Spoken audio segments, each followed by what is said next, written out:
a reforma, ela não restaurou a fé. Em alguns aspectos sim, em outros não. Principalmente nesse tema que eu vou trazer agora. Não houve uma restauração de fé. O que houve foi uma reforma, ou seja, eles reformularam. Houve uma reformulação da fé. Não aos moldes da igreja primitiva e nem aos moldes da igreja católica, mas aos moldes de Calvino. Tá? Então, a gente vai ver aqui, para você não ficar só nas minhas palavras, vamos ver o que um dos maiores expoentes hoje da reforma, vivo, pregando, ensinando, tendo espaço em tudo quanto é lugar que você pode imaginar na mídia, olha o que ele vai falar. A humanidade está debaixo da ira de Deus. Se existisse livre-arbítrio, ele só teria levado à perdição. Só, se existisse livre-arbítrio, qualquer pessoa que tivesse livre-arbítrio, essa pessoa só iria escolher o caminho mau. É o que ele está querendo dizer. A Bíblia diz, todos pecaram e carecem da glória de Deus. Não há um justo, não há um sequer. Ou seja, todos pecaram e carecem da glória de Deus. Sim, todos carecem da glória de Deus. Qualquer ser humano precisa da glória de Deus. Para quê? Para quê? É para ter essa glória para que um dia ela venha desfrutar do reino. Mas o texto não está falando assim, todos pecaram e só quem nasce de novo é salvo. O texto não está dizendo isso. O texto está dizendo que todos pecaram e todos carecem. Todos carecem. Tanto carece que no reino milenar diz que toda a terra será cheia da sua glória.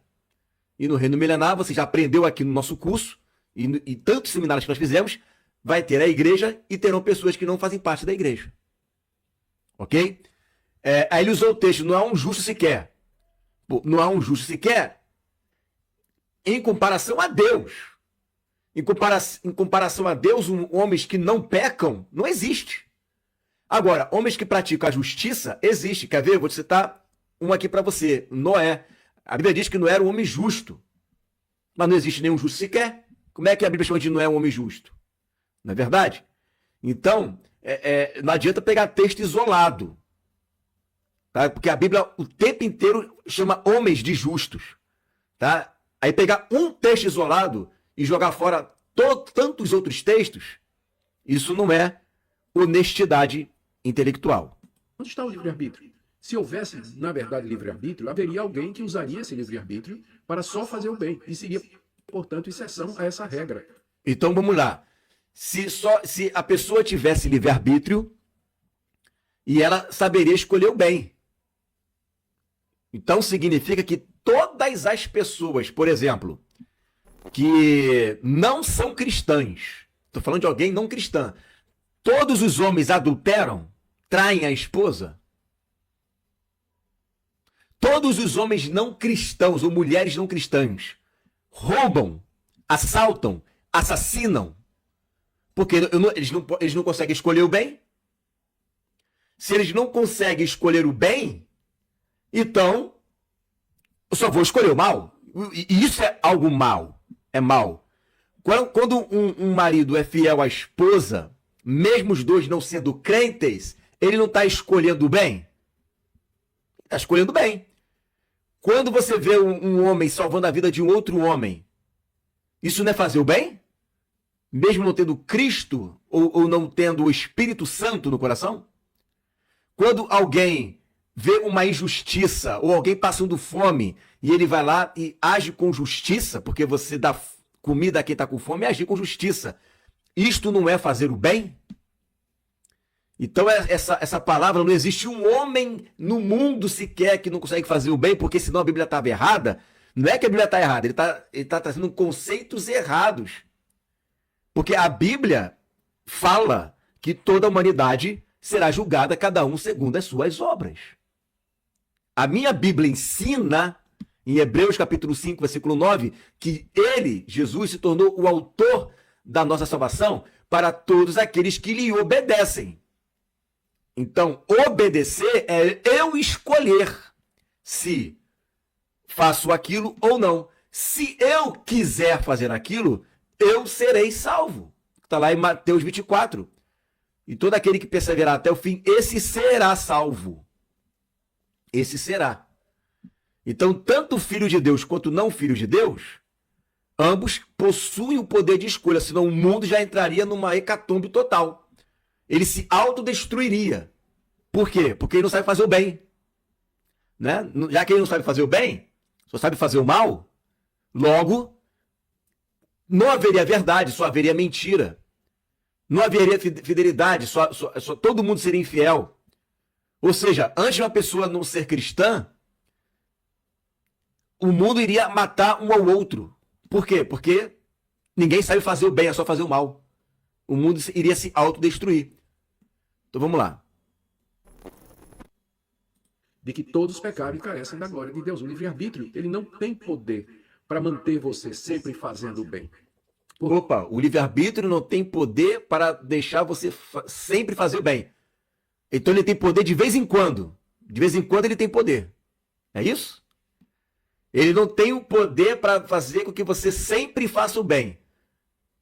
Então significa que ele tem algum poder.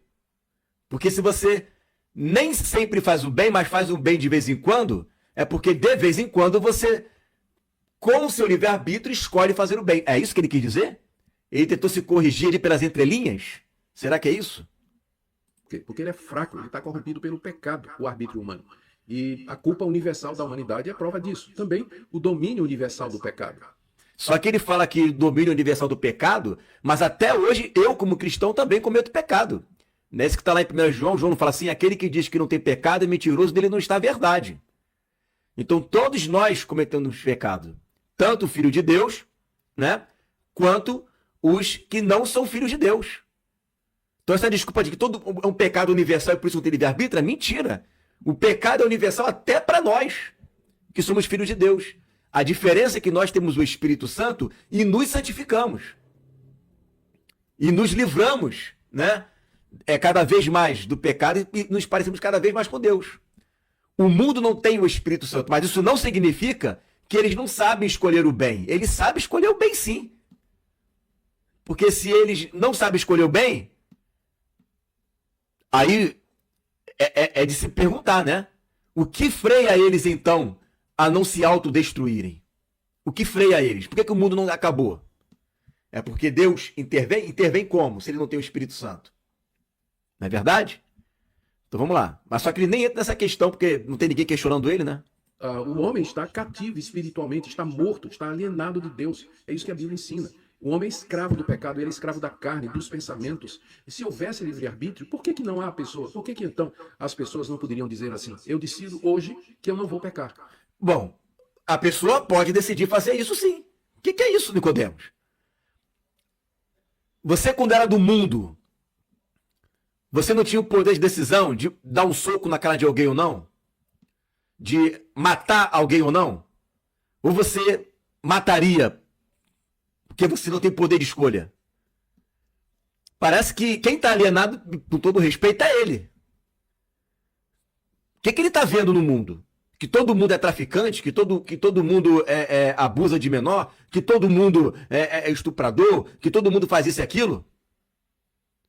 Todo mundo no mundo merece cadeia. Qualquer pessoa no mundo que não é cristão tem que ser preso, porque é um infrator, porque não tem poder de escolha, e está cego, não está enxergando que tem pessoas no mundo que fazem coisas que até cristãos fazem, que perdoam, cuidam de filhos, ajudam as pessoas, os órfãos, as viúvas. Ou ele não está enxergando isso? Ou ele vai desmerecer isso? Pelo amor de Deus. Hoje, no dia de hoje, eu não vou cometer nenhum pecado. Quem você acha que consegue fazer isso? Eu consigo fazer. Eu posso aqui chegar, né, e falar um palavrão. Eu posso ou não posso? Eu tô com a boca travada aqui. Eu posso. Mas eu quero. Não vou. Eu não quero fazer. Eu posso chegar aqui agora, né, e contar uma mentira. Ó, gente, eu vou, né, amanhã para os Estados Unidos, tá?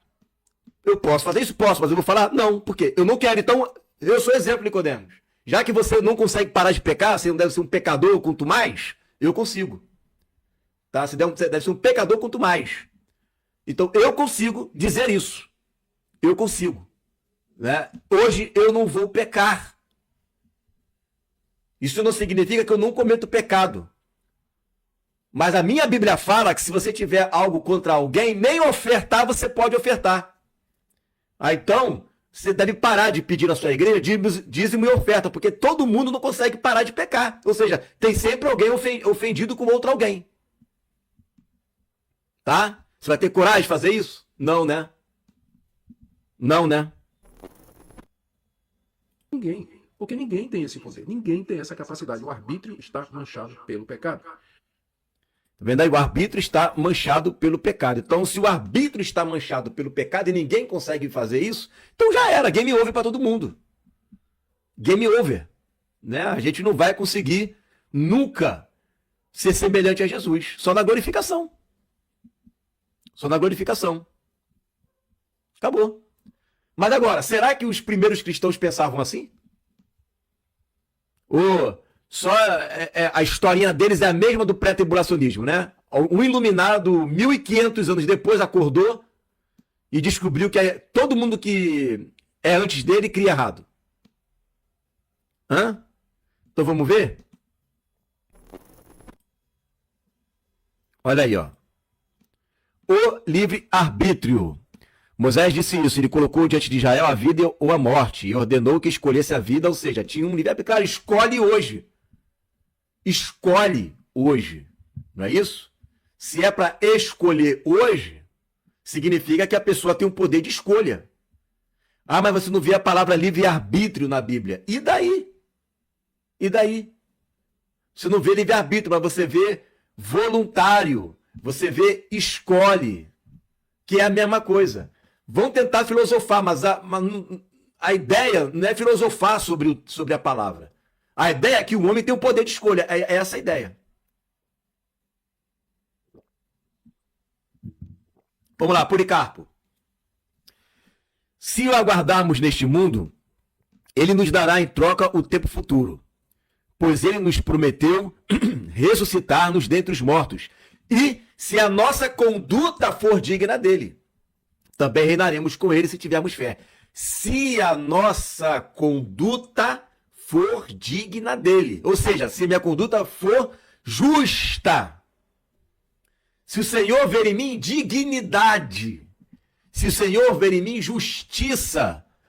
Se o Senhor ver em mim uma aprovação. Lembra do apóstolo Paulo falou lá em 1 Coríntios, capítulo 9, versículo 27, que ele, de alguma forma, ele quer ser aprovado. Que ganhando a muitos, ele mesmo não venha a ser reprovado.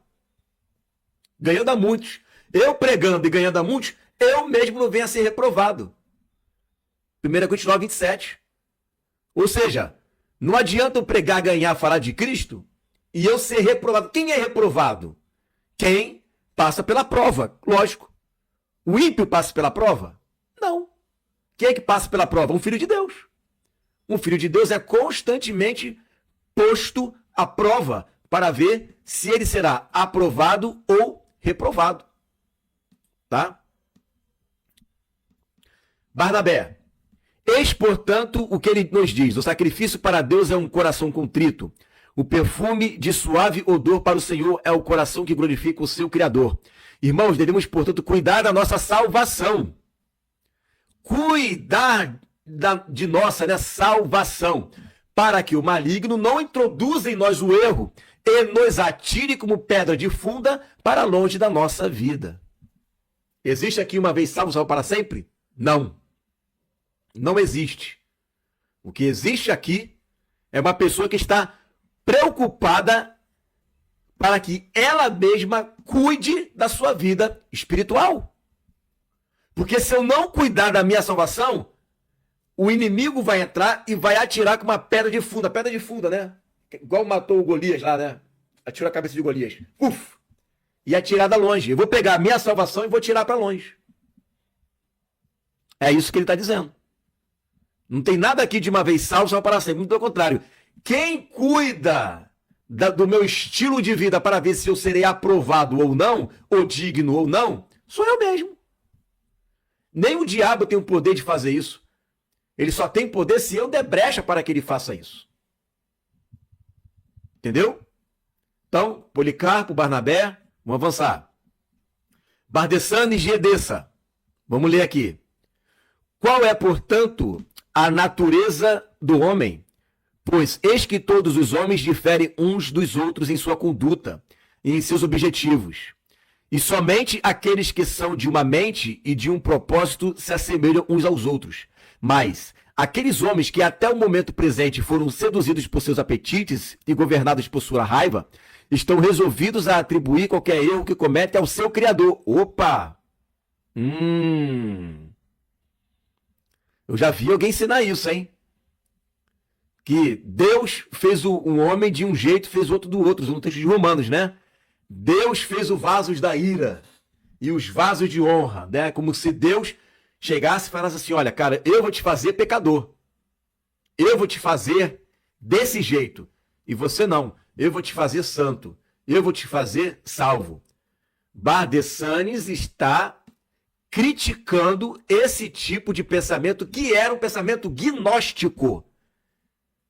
O gnosticismo era uma heresia que ameaçava a igreja naquela época.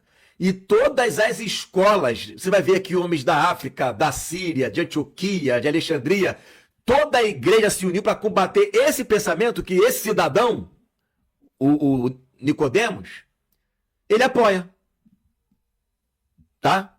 Então veja bem.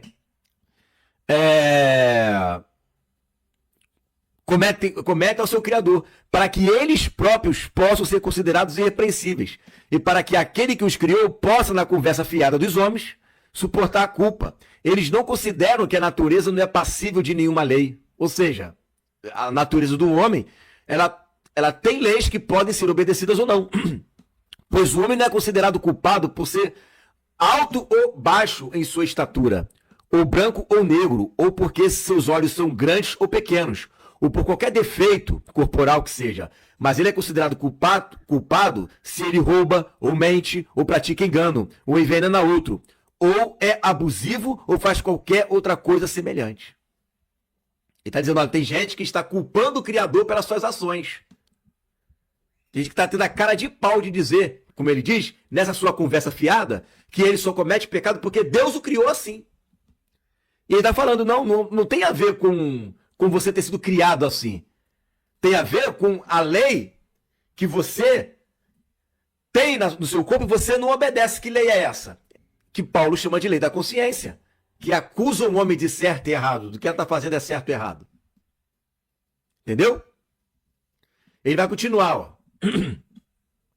Daqui, eis que será evidente que por aquelas coisas que não estão em nossas próprias mãos, mas que temos da natureza, não somos de forma alguma condenados, nem somos de forma alguma justificados, mas por aquelas coisas que fazemos no exercício da nossa liberdade pessoal. Então não tem a ver com Deus me fez assim, com a natureza de ser para ser condenado ou com uma natureza para ser justificado. Tem a ver com aquela que nós exercemos na liberdade pessoal que Deus nos deu. Se forem certas, somos justificados e temos direito a elogios. E se forem erradas, somos condenados e sujeitos à culpa. Novamente, o questionamos e dissemos, há outros que dizem que os homens são governados pelo decreto do destino. Calvinismo puro, isso é calvinismo. De modo que às vezes agem mal e outras vezes bem. Eu também estou ciente, ó Filipe de Bariama, diz-no ele, que existem tais homens, aqueles que são chamados caldeus, que era um grupo de astrólogos que vivia ali na Babilônia e que considerava que o destino das estrelas e das constelações eram a causa das nossas ações. E isso é até hoje. Né? As estrelas e as constelações regem as nossas vidas. E aí, esses camaradas migraram para o cristianismo. Ao migrarem para o cristianismo, eles só mudaram a roupagem, mas a essência permanecia. Ao invés de ser estrela, Júpiter e por aí vai, passou a ser Deus. Ele está criticando o pré-calvinismo, o calvinismo da época, tá? De modo que às vezes agem mal e outras vezes bem. Aliás, chamados caldeus, né? A terceira parte aqui. E também outros que já gostam deste conhecimento sutil, como eu também já fui. E Bardessanes conhecia muito bem, né? Essa escola porque ele fazia parte dessa escola. Depois ele se converteu e denunciou essa fé, né, que atribui ao céu a conduta de cada um. Perfeito? Deixa eu ler aqui os comentários. Hoje invoco os céus e a terra como testemunhas contra vocês, de que coloquei diante de vocês a vida e a morte, a bênção e a maldição. Agora escolham a vida para que vocês e os vossos filhos vivam. É isso aí, acho que é Deuteronômio 18, né? Depois me corrija aí. Perfeito, é isso aí mesmo. Escolha, né? Josué 24,15 faz menção à liberdade do povo de Israel em ser fiel a Deus ou aos outros deuses, mas ciente das consequências, né? Escolham, pois, hoje ao Deus a quem vocês vão servir, né? Se é aos deuses lá, né? Dos cananeus e tal, ou se é o Deus de Israel. Ele fala isso, escolha hoje, né? Nós temos o poder de escolha. Irineu de Leão, vamos ler aqui. É 30, Deuteronômio 30, então obrigado. Acho que tem um 18 também, um 28, né? Que vai falar lá da bênção e maldição, não é isso? Vai falar das bênçãos e maldições. Se hoje, pois, ouvires a minha voz e me obedeceres e guardares meus mandamentos, abençoado será nisso. Não é? Vamos ler aqui, Irineu. As palavras que diz: quantas vezes quis reunir os teus filhos e não quiseste, ilustram bem a antiga lei da liberdade do homem, porque Deus os fez livre desde o início, com a sua vontade e a sua alma para consentir aos desejos de Deus sem ser coagido por ele. Deus não faz violência, e o bom conselho o assiste sempre.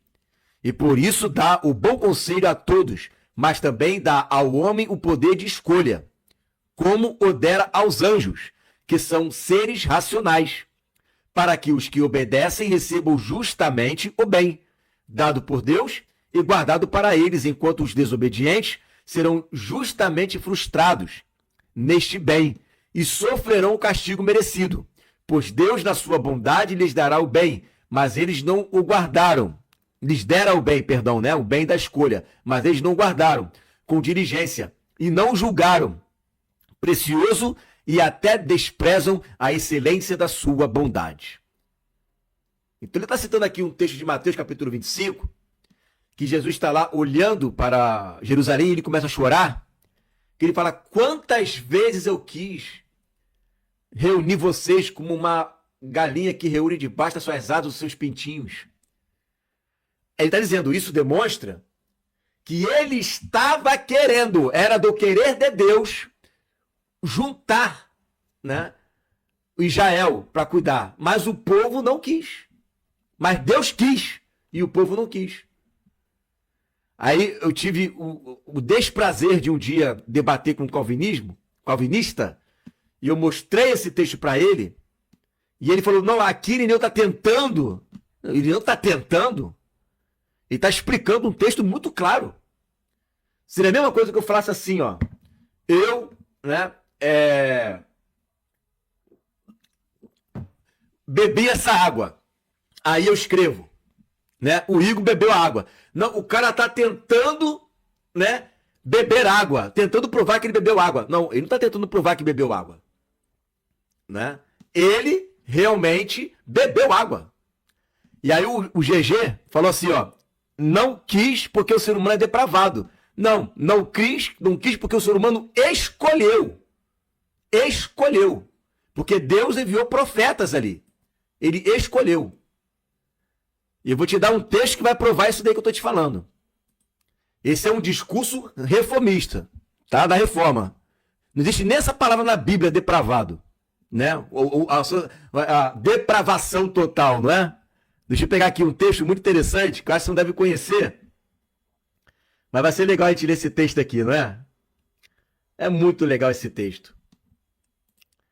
Aí você vai ver que não tem a ver com depravação, né? Olha só. Olha que legal.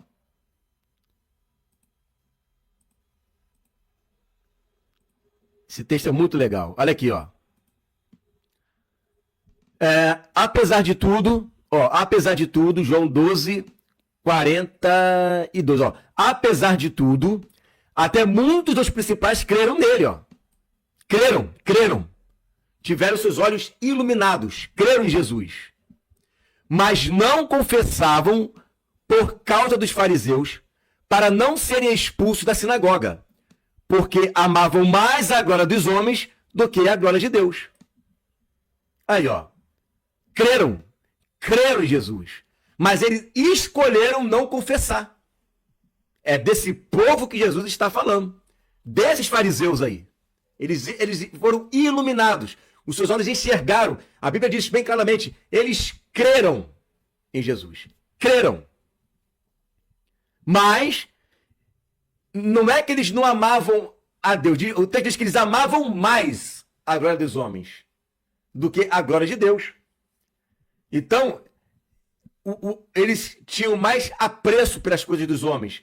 E o que é que eles tinham medo ali? Era de serem expulsos da sinagoga por causa do seu status, por causa da sua posição, por causa dos seus títulos.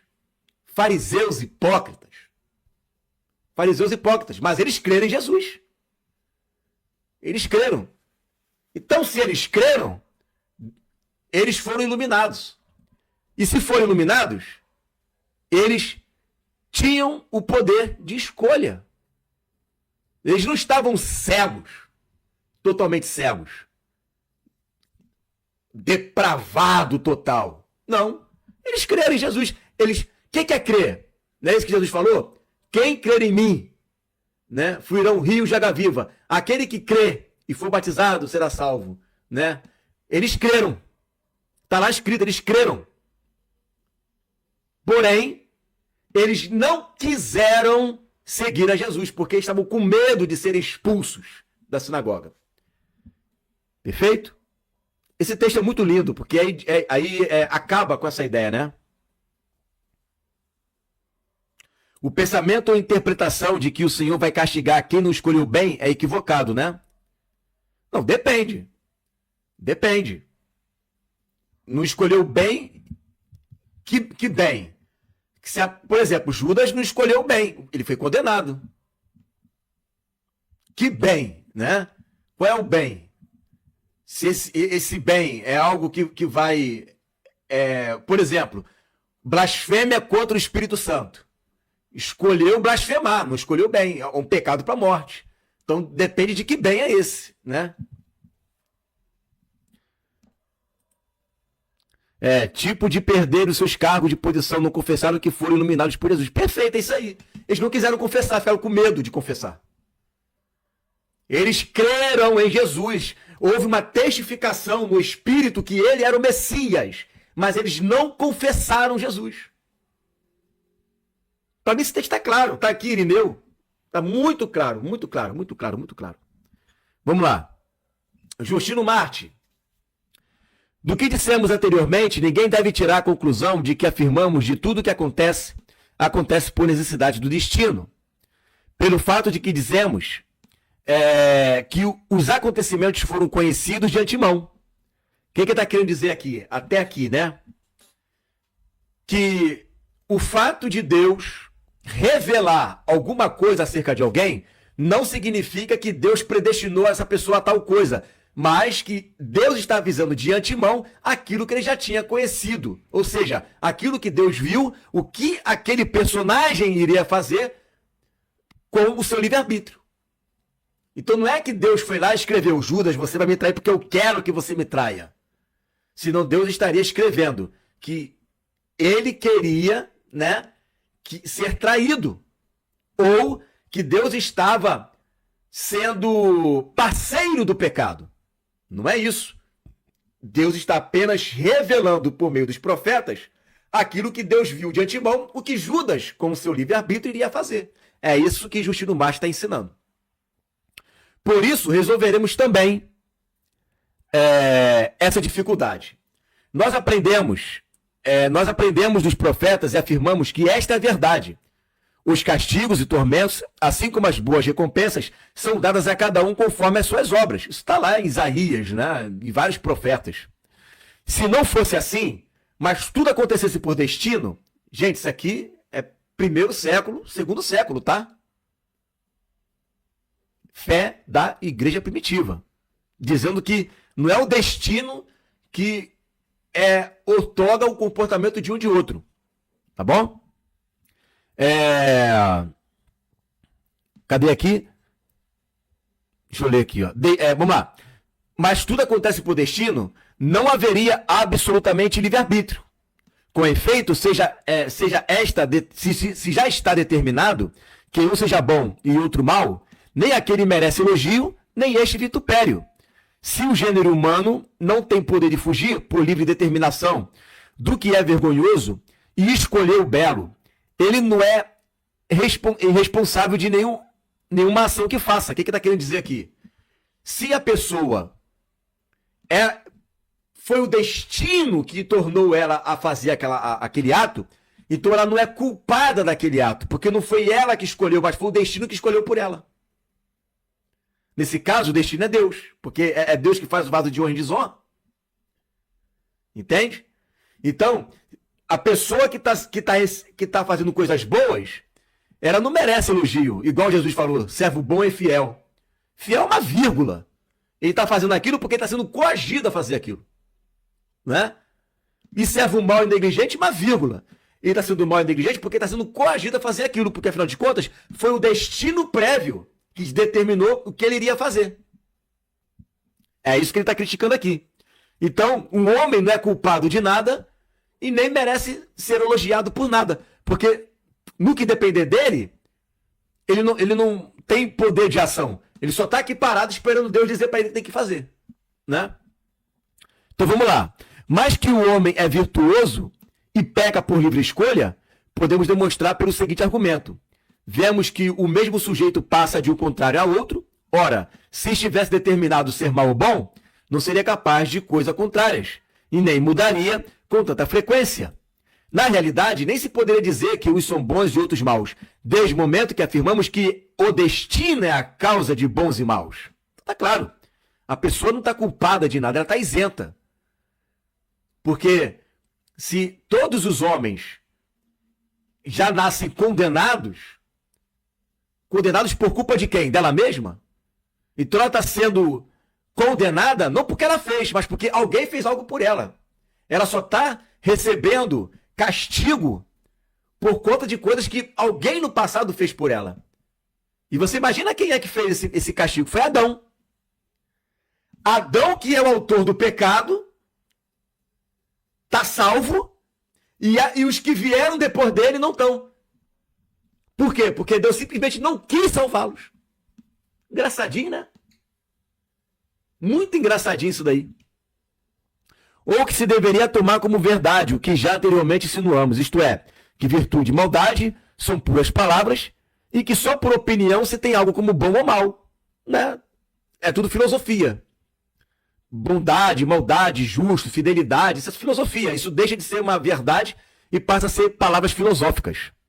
Isso, como demonstra a verdadeira razão, é o cúmulo da impiedade e da iniquidade. Em outras palavras, né, dizer que o homem não tem poder de escolha, na visão da igreja primitiva, era o cúmulo da impiedade e da iniquidade. O que hoje se tem como uma verdade absoluta no meio da igreja da Reforma, 1500 anos antes da Reforma, era considerado o cúmulo da impiedade e da iniquidade. Tá? Afirmamos ser destino ineludível, que aqueles que escolheram o bem terão digna recompensa. E os que escolheram o contrário terão igualmente digno castigo. Tá claro, aí é justiça. Não é? Com efeito, Deus não fez o homem como outras criaturas. Por exemplo, árvores ou quadrúpedes, que nada podem fazer por livre determinação, ou seja, agem por instinto. Então, um homem não eleito, segundo o calvinismo, ele está agindo por instinto. Que instinto é esse? O instinto que Deus quis que ele agisse. Você vai condenar um cachorro por ser cachorro? Você vai condenar um gato por ser gato? Você vai condenar um pássaro por ser pássaro? Pois é. O Deus de toda a justiça está condenando um vaso de desonra por ele já ter sido destinado por Deus ser um vaso de desonra. Parabéns! Que Deus lindo esse, não? Que Deus lindo esse! Vamos lá. Nesse caso, não seria digno de recompensa ou elogio, pois não teria escolhido o bem por si mesmo. Ou seja, para que Deus vai elogiar e dar recompensa e galardão para pessoas que estão fazendo bem, mas estão fazendo bem não porque escolheram fazer, mas porque foi coagido por Deus fazer. Mas nascido já bom, nem por ter sido mal, mas seria castigado injustamente, pois não seria livremente, mas por não ter sido podido ser algo diferente do que já foi. Então o Senhor acredita que a salvação está nas mãos do homem escolheu? Não, claro que sim. Claro que sim que a salvação está na mão do homem. Você acha esse escândalo que eu estou dizendo? Então faz o seguinte, meu amigo. Vive no pecado para você ver para onde você vai. Mente. Vive na mentira para você ver para onde você vai. Não perdoe ninguém para você ver para onde você vai. Viva no adultério, na fornicação, na prostituição para você ver para onde você vai. Se você acha isso escândalo, então vive no pecado. Vive na prostituição, na bagunça. Vai lá. Vai lá. Vai lá. Você tem coragem? Não tem, né? Não tem, né? Porque você sabe que esses vão pro lago de fogo e enxofre. Vai lá. Aí vai vir com uma palavra filosófica. O salvo não vive assim. É. Acabei de ler um texto que pessoas creram, mas não confessavam. Vive na bagunça, meu irmão. Está escrito, mas aos adúlteros, os efeminados, né, os mentirosos, os homicidas, os idólatras, a parte dele é o lago de fogo e enxofre. Viva nessa vida, meu irmão, e fala assim, Senhor, eu vou viver do jeito que eu quero. Agora o Senhor vem e me salva. Tu tem coragem? Não tem, né? Eu duvido, meu irmão. Eu duvido.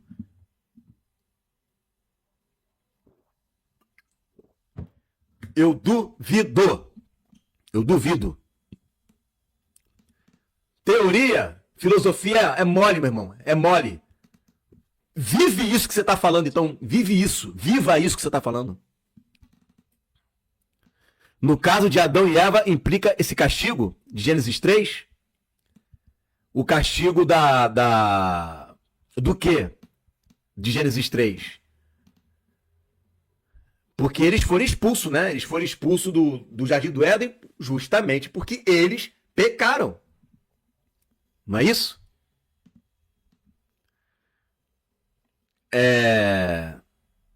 Deixa eu ver aqui.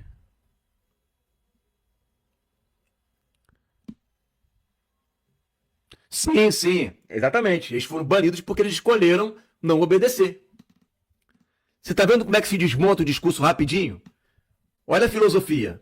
Então a salvação está nas mãos do homem? Meu Deus, parece até uma heresia falar isso, né? Ai, meu Deus. Deus vai me salvar se eu for fiel. Eu não tenho o poder de me salvar. Claro que eu não tenho o poder de me salvar. Mas se eu for fiel, Ele vai me salvar. A salvação é para quem obedece. Hebreus capítulo 5, versículo 9.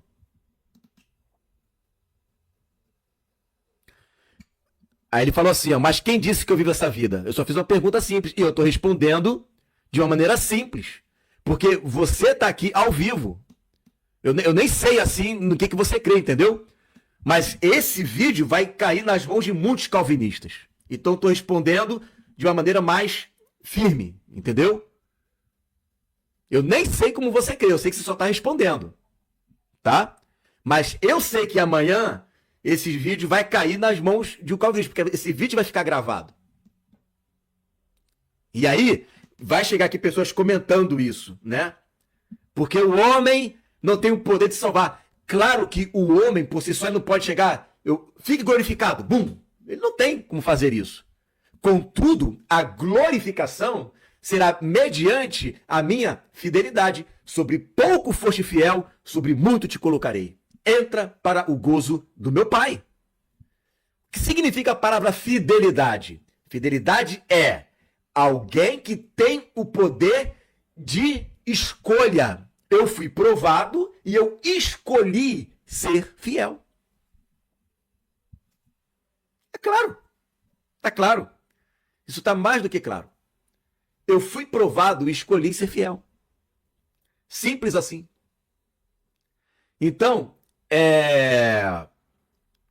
esse é um tipo de assunto que mexe muito comigo, sabe por quê? Porque a gente está trabalhando, né, o caráter de Deus. E isso na igreja primitiva, esse tipo de pensamento que hoje os calvinistas ensinam, era tido como heresia. Né? Claro, é o que eu te falei, o homem por si só, ele não pode se autossalvar, né? Tipo, independente do que o Senhor quiser da minha vida, eu vou me salvar. Isso é loucura. Isso aqui é heresia, se eu ensinar isso. Isso é heresia. Mas o homem, ele tem o poder de caminhar, escolher a porta da salvação ou da perdição. Qual porta você vai escolher? Não é esse que Deus colocou? As portas. Escolhe hoje o bem ou escolhe o mal. Nesse sentido, o homem tem o poder, sim, de escolher o caminho da salvação. Vamos colocar assim, então, vou corrigir a minha fala, tá? O homem não tem o poder de se autossalvar, mas o homem tem o poder de escolher a porta larga ou a porta estreita. Melhorou? Melhorou, né? Deu uma clareada. Deu uma clareada. Então, aquilo que eu falei, ó, deleta aquilo que eu falei. Essa expressão, o homem tem o poder de se autossalvar. O homem não tem o poder de se autossalvar, isso não existe. Mas o homem tem o poder de escolher a porta, se é a porta larga ou se é a porta estreita. Procurai, pois, entrar pela porta estreita. Procurai, ou seja, você tem o poder de escolha. Procure você entrar. Não é isso? Procurai, pois. Acho que está em Mateus capítulo 7 que ele fala isso. Procurai, pois, né, entrar pela porta estreita. Então, o homem tem o poder de escolher qual porta entrar. E dependendo da porta que ele escolher, ele será salvo. É nesse sentido que o homem ele tem a capacidade, né, não é de se autossalvar, até uma expressão errada, né? De autossalvar. Mas é nesse sentido que o homem tem o poder de entrar dentro de uma condição onde Deus vai salvar ele, que é mediante a sua escolha. É isso. Entendeu? Biblicamente, estou colocando textos aqui. Né?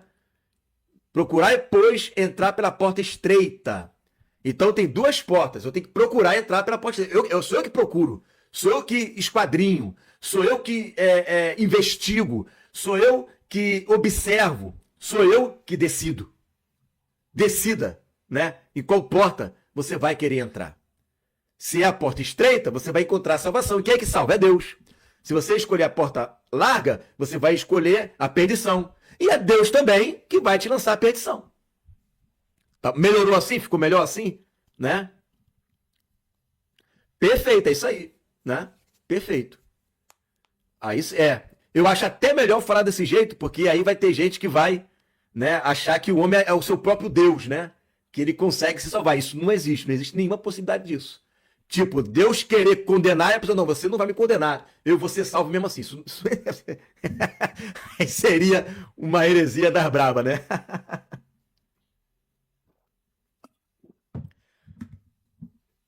Como o senhor interpreta o texto de Romanos 8, 29 e 30? Aos que de antemão conheceu também, os chamou e os justificou e os glorificou, para serem conforme a imagem do seu filho, para que ele seja o primogênito dentre muitos irmãos. É esse? Aí já é um outro assunto, né? É o assunto da predestinação. Eu entrei um pouquinho nesse assunto, tá? Aqui na semana passada. Mas eu vou entrar de novo. Eu não sei qual é o seu nome, não sei se você é irmão ou irmã, né? Mas a gente vai entrar nesse assunto, tá? De predestinação. Tá bom? Porque aí eu vou sair do assunto livre-arbítrio e vou entrar no assunto predestinação. Aí vai misturar os temas aqui. Aí mistura os temas. Aí complica. Mas eu prometo que eu vou fazer live falando sobre isso. Tá? Não sei se está vendo aqui, mas eu vou fazer um mês inteiro aqui de agosto live. Tá? Um mês inteiro de agosto live. E eu vou entrar nesse assunto de predestinação. Tá? E vou mostrar os textos bíblicos e a fé da igreja primitiva. Tá bom? Né? Você me conhece, pessoal? Então fala quem você é, o misterioso aí, o mistério aí, ó. Fala quem tu és aí, rapaz.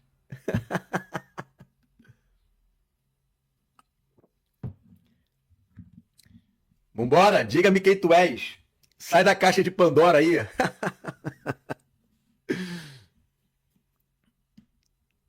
E tu é daqui do Rio. Mas aí, ó. No seminário que a gente fazia lá no Damasco, a gente não entrava na questão da predestinação, né? Ah, é? Você tá querendo fazer mistério, né? Então tá bom. Então, faz mistério aí, vai fazendo mistério aí. Ai, ai, ai, ai, ai. Tá vendo aí? Então, ó.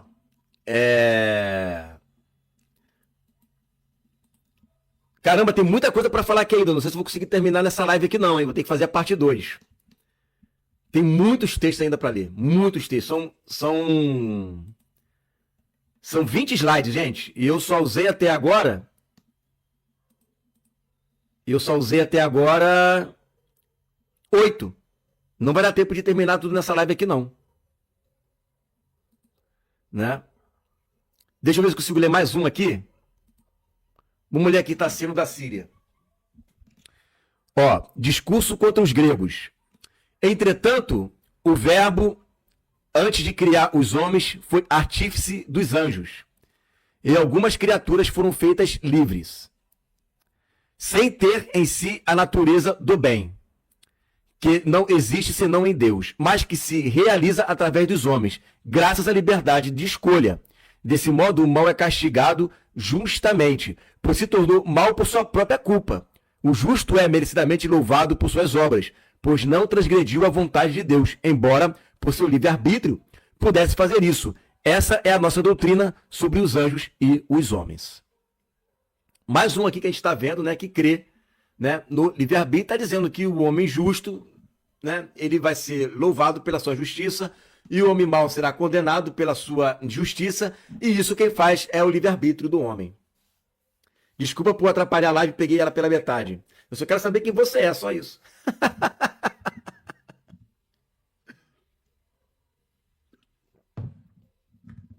Né? A paz, Raimundina, tudo bem? Ninguém aqui está proibido de questionar, tá?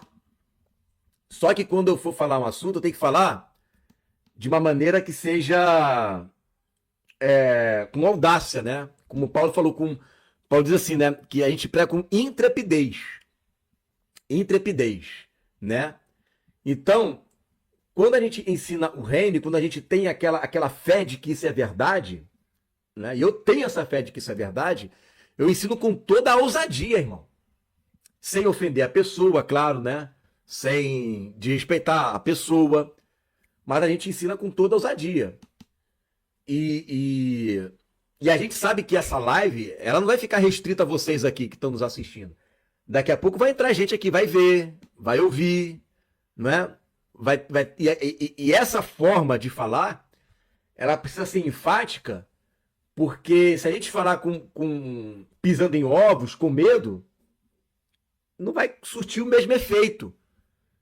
Por que que os apóstolos, quando eles pregavam, eles eram apedrejados, presos? E os fariseus tinham raiva deles, porque eles falavam com ousadia, com ímpeto, né? Desafiando. Tanto é que a Bíblia diz, lá em Atos capítulo 6, que Deus deu um espírito de sabedoria para Estevão que ninguém conseguia contradizê-lo. O que ele estava querendo dizer? Que Estevão falava com muito ímpeto, com muita força, e ele trazia questões que ninguém conseguia contradizer eles. E isso levantava no meio dos fariseus um sentimento de ódio, de raiva, a ponto de apedrejar e matar Estevão. Então, quando a pessoa está falando com autoridade, não é que ela está desmerecendo o outro ou dizendo, né, que eu sou o dono da verdade, mas nos assuntos pertinentes que ela defende, ela traz argumentos que ao homem natural ela não consegue contradizer. E eu sei que esses argumentos ninguém vai contradizer. Por isso que num debate que eu tive uma vez com esse calvinista, ele só faltou me xingar ao vivo. Quem viu o debate que eu tive lá no canal do Wagner Omos com o calvinista, você viu a forma como ele me tratou.